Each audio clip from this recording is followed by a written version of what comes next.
So we're taking a look at the window. Now, if you use the square at the bottom, it's off about this much right here. See that gap there? Now, for some reason, they wedged it over. So luckily the wedge just pulls out. They didn't nail it or anything. We can set that aside. Now the thing is though, if you put the square on it, it needs to come over a little bit more than this. And there is a nail right here.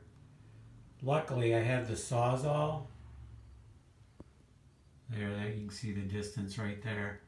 So if we bring it over that far, it's going to be close, but it's still not going to be quite right. So what I'm thinking is I could take the Sawzall from the outside and take some of this 2x4 off, starting like right down here maybe, and come up through and take some of that off. I didn't have the Sawzall last week, so I do have it now. So we do have more options.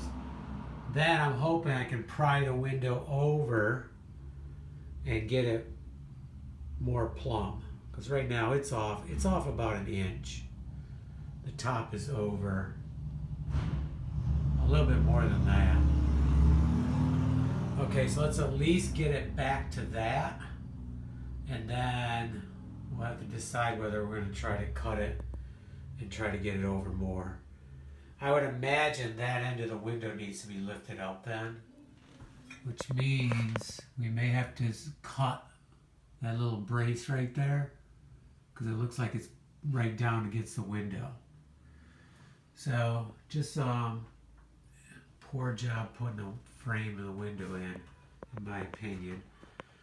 They were rushing and just didn't get it good. So get your windows plumb. It's very important. Okay, let's work on it and get it right. Because I can't insulate it. I can't move forward with the molding until this is corrected. So let's get it done.